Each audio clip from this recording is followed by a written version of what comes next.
안녕하십니까, 원재훈입니다. 오늘부터 손바닥 이야기 채널을 개설하고 첫 방송을 시작합니다. 여러분들은 손바닥에 뭔가 적어본 적이 있습니까? 예, 가끔 저는 손바닥에 글자들을 쓰곤 합니다. 아마 작가라서 그런 모양이죠. 왼쪽 손바닥에 오른쪽 검지로 뭔가를 쓰고 그것을 꼭 쥡니다. 그리고 눈을 감고 기원하죠. 내가 방금 쓴 글자가 현실이 되기를 바라는 마음입니다. 예를 들면 위안이라고도 쓰고 사랑이라고도 씁니다. 용기라고도 쓰죠. 그러면 그것이 현실이 된다고 저는 믿습니다. 시간은 조금 걸리겠지요.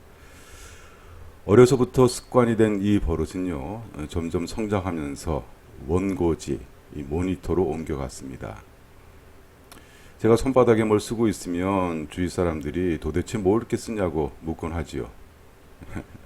대답 대신에 그냥 웃습니다. 문학이나 시, 이런 글의 근원은 손바닥에 쓸 수 있는 간단한 한글과 한자로 쓴 단어들이죠. 꿈, 별, 넋, 섬, 음악 등등요. 이렇게 간단한 단어들이 거대한 작품의 원형이 됩니다. 곰곰이 생각해보면 세상의 모든 위대한 작품들은 손바닥에 쓴 단순한 것에서 시작됩니다. 제가 이 채널을 개설하고 손바닥 이야기라고 문패를 걸은 이유입니다.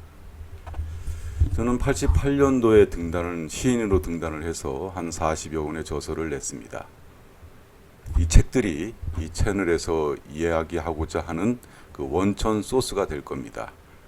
여러분과 작은 이야기를 통해서 교감하고 또는 공감하는 시간을 만들고 싶었습니다. 제가 그동안 했던 모든 일들을 잘 정리해서 여러분들의 손바닥에 적어주고 싶은 마음이랄까, 이런 생각이 듭니다. 손바닥을 지금 한번 펼쳐보십시오, 여러분. 한번 따라해 보세요. 손바닥을 이렇게 펼쳐보면 자신의 손바닥이 보일 겁니다. 그죠? 그리고 요 손바닥을 쫙 핀 다음에 한번 깨물어 보십시오. 저도 한번 해볼까요? 안 됩니다. 절대 깨물 수가 없어요. 아무리 구강 구조가 튀어나와도 이거 깨물기 힘듭니다. 이 이야기는요, 그 몽골의 엄마들이 떼쓰는 아이들 육아법으로 쓴다고 합니다. 예를 들면 그런 겁니다. 몽골에서 애가 막 해달라고 막 떼를 쓰죠. 우리들은 참 어른이 돼도 떼를 써요. 잘 안 되는 거 알면서 그걸 해석하기 힘든 상황인 걸 알면서도 해달라고 막 이렇게 울고불고 난리치죠. 특히 아이들은 그렇게 성장들을 하지요. 그리고 하나 둘 그것이 불가능하고 혹은 그것이 해서는 안 되는 일이라는 걸 알면 성장하는 겁니다. 그래요.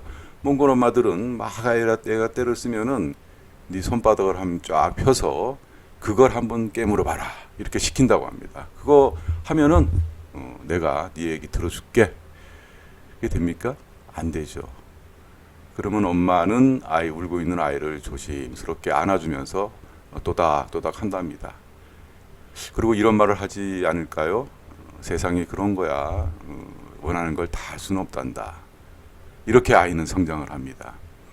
이 간단한 손바닥 하나를 이용해서 그 지혜로운 어머니가 한 튼튼한 사람으로 성장하는 방법을 터득한 겁니다. 사실 이 이야기는 제가 쓴 책에도 그대로 인용을 했는데요. 제가 쓴 손바닥 소설이 있거든요. 그 소설을 해서 서두에 인용한 겁니다. 이렇듯이 인간의 손이라는 거 곰곰이 생각하면은 정말 우리 인류 진화에 큰 역할을 했습니다. 호모사피엔스가 뭡니까? 도구를 사용하는 인간이나 뜻 아닙니까? 도구는 어떻게 나오죠? 손에서 나옵니다. 우리가 다른 짐승들과 이렇게 구별되는 게 손이 있다는 거, 도구를 만든다는 거, 그리고 글을 쓴다는 거, 이런 거 아니겠습니까? 예를 들어서 아무리 뛰어난 두대를 가지고 있는 돌고래라도 손이 없어서 글을 쓰거나 책을 만들지 못할 겁니다. 그러니까 그대로 있는 거예요. 하지만 인간은 끊임없이 손을 사용해서 책을 쓰고 그것이 계속 내려오면서 지금 21세기 이 문명이 이루어졌습니다. 그리고요, 이 손은 감정과 감각을 전달하는 가장 유용한 매체입니다. 하면 여러분 혹시 사랑에 빠진 상태라면 연인과 어떻게 시작하셨습니까? 대부분 손을 잡으면서 시작을 하지요. 그러면서 자신의 감정과 감각을 전달합니다. 아주 미세하게 떨리는 그 손, 그때 이 사람이 나를 좋아하는구나 이걸 느낄 수 있죠. 혹은 내가 당신을 좋아해 하면서 서로를 만집니다. 굉장히 중요한 손을 통한 감정과 감각의 전달이죠. 이렇듯이 손바닥 하나만 놓고도 그리고 손바닥에 뭔가를 써서 많은 것을 전달할 수 있다는 생각이 들었습니다. 단 작은 이야기가 될 겁니다. 전 큰 이야기를 하거나 어떤 거대 담론을 얘기할 만한 능력도 안 되고 또 그러고 싶지도 않습니다. 제가 시인인 이유는 그렇게 간단하게 손바닥에 적을 수 있는 뭔가를 써서 시로 만들었고 그것을 지금 한 30년 이상 계속하고 있는 사람이기 때문에 그런 거죠. 그리고 우리가 무엇을 손에 쥐고 있느냐에 따라서 그 사람의 존재감이 그대로 드러납니다. 예를 들어서 종교인들은 성경책을 손에 쥐겠죠. 종교인 중에서도 기독교인들은요, 불교인들은 불경책을 손에 쥘 겁니다. 그걸 펼치면서 읽으면서 자신이 추앙하는 어떤 신에 대한 존재감을 느끼는 겁니다. 유명한 우리 이순신 장군, 요즘에 또 영화가 굉장히 히트를 치고 있던데, 한산이라는 영화가, 이순신 장군의 칼을 한번 생각해 보십시오. 칼. 그 칼은 사람을 살리는, 즉 우리 백성을 살리는 칼이었죠. 절대 그 칼이 적을 베는 데만 썼지 그것이 우리를 지키기 위해서 썼지 남을 약탈하거나 막 도둑질하는 데 쓰지 않았어요. 그래서 이순신 장군의 손과 칼은 위대한 민족의 상징이 된 겁니다. 지금도 광화문에 가면은 그 칼을 탁 쥐고 있는 손을 한번 유심히 보십시오. 정말 든든하죠. 그리고 일제강점기에 안중근 의사가 권총을 손에 쥐었습니다. 이토 히로부미를 하얼빈역에서 저격했죠. 위대한 그 어떤 자신의 이 부도덕하고 아주 인륜적인 흉악범을 처단한 겁니다. 이게 누가 이렇게 손에 쥐느냐에 따라 많이 다른데, 만약에 그 칼이나 총을 흉악범이 쥐고 있다, 그런 걸 쥐고 우리 집에 들어왔다, 이렇게 생각해 보세요. 이게 끔찍합니다. 그렇지 않습니까? 최근에 국제 관계에서 러시아 그리고 우크라이나가 지금 한참 이렇게 전쟁을 일으키고 있는데 그들의 총과 대표는 도대체 뭐란 말입니까? 모든 것이 우리 손에서 비롯된 이야기들입니다. 지금 여러분들 손에 뭔가를 쥐고 있는 분도 있을 거예요. 핸드폰을 쥐고 있는 분도 있을 것이고, 혹시 귀로 들으면서 이렇게 다른 일을 할 수도 있겠죠. 자신의 손을 유심히 바라보고 그 손에서 비롯된 이야기들을 한번 곰곰이 생각해 보시면 그것이 아마 혹시 글에 관심이 있으면 글쓰기의 시작이 되기도 할 겁니다. 너무 큰 거 찾으면 아무것도 안 돼요. 아주 작고 가장 가까이에 있는 뭔가를 찾아서 거기에서부터 시작해 보는데 그것이 손이 될 수도 있는 거지요. 저는 시인이기 때문에 좀 시집을 많이 읽고 시에 대해서 공부도 좀 하고 그런 사람이어서 그런지 많은 시인들을 알고 있습니다. 근데 유독 짧은 시를 쓰면서 큰 이야기를 하는 시인이 있어요. 그것이 바로 김종삼 시인입니다. 제가 굉장히 사랑하고 추앙하는 시인입니다. 이분의 시 굉장히 짧아요. 정말 어린아이 손바닥에 적을 수 있을 만큼 짧은 시도 굉장히 많은데, 그 시를 읽고 나면 도저히 손으로는 쥘 수 없는 어마무시한 굉장히 큰 어떤 그 이야기가 들어있다, 이런 걸 느낄 수 있습니다. 사실 시가 손바닥에 쓰는 거죠.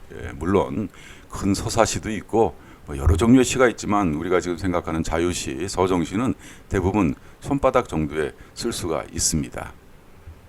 김종삼 시인의 시 한 편을 제가 소개해 드릴게요. 이 시는 김종삼 선생 시비에도 아마 제가 들어가 있는 걸로 아는데, 민간인이라는 시입니다. 민간인, 연예인이나 뭐 정치인, 뭐 군인이 아니고 그냥 민간인입니다. 시 제목이. 이 시를 제가 좀 읽어드리겠습니다. 잘 한번 들어보세요.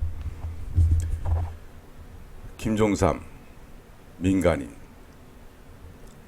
1947년 봄, 심야, 황해도 해주의 바다, 이북과 이남의 경계선 용당포. 사공은 조심조심 노를 저어가고 있었다. 울음을 터뜨린 한 영아를 삼킨 곳. 20몇 해를 지나서도 누구나 그 수심을 모른다. 들으셨죠? 네, 어떤 생각이 드십니까? 1947년이니까 이게 분단입니다. 그죠? 이북과 이남이 갈라져서 서로 왔다 갔다 못하는 그런 상태입니다. 그러니까 이걸 산문으로 쓴다면 참 많은 얘기를 할 수 있을 겁니다. 근데 그 경계선인 용당포에서 사공이 노를 저어가고 있는데 이북군한테 들킬까봐 조심스럽게 저어가고 있죠. 남으로 내려오고 있습니다. 근데 어린애 영아니까 깐난쟁이 있잖아요.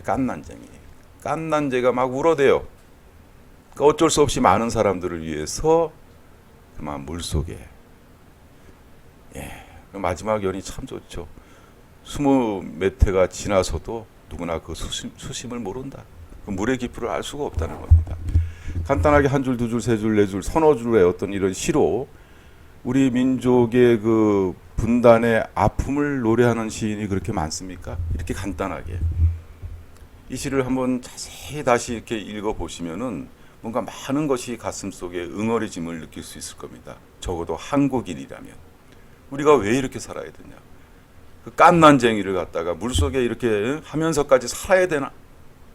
이게 우리 현재 그 분단 상황을 이렇게 잘 드러내주는 뭐 특별한 어떤 그 감동적인 언어나 막 주장이나 막 이런 게 나는 공산당이 싫어 이런 게 없어도 조심스럽게 사람의 마음을 놓고 하고 있는 그런 손바닥 시입니다. 실제로 김종삼 시인은 손바닥 시라는 의미의 이 장편시를 잘 썼어요. 손바닥 장자를 써가지고요. 장시를 잘 썼습니다. 길장자를 쓰면 장편 소설에서 큰 이야기가 되는데 손바닥 장자를 쓴 장편이라는 장도 실제로 있습니다. 아주 짧은 이야기를 통해서 하고 싶은 말을 하는 거죠. 이런 식으로 방송을 하려고 합니다. 오늘은 일종의 그 맛배기 시간이 될 텐데 그래도 꽤 많은 이야기를 한 것 같습니다. 김종삼의 시도 소개해드리고 또 몽골 엄마의 육아법도 얘기를 했습니다. 이런 이야기들을 제가 들려드리고 싶고요.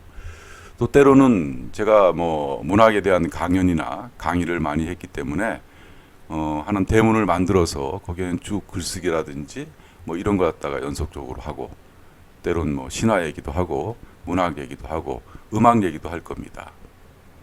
여러분 다시 한번 손바닥을 쫙 펴보십시오. 지금 방송을 들으시는 분이 연령을 제가 알 수는 없지만 그동안 자신이 살아온 모든 것이 거기에 담겨 있습니다. 우리는 사는 동안 정말 많은 것을 쥐고 싶어 합니다. 저도 그렇습니다. 좋은 아파트 열쇠도 좀 쥐고 싶어요, 솔직히. 그렇죠?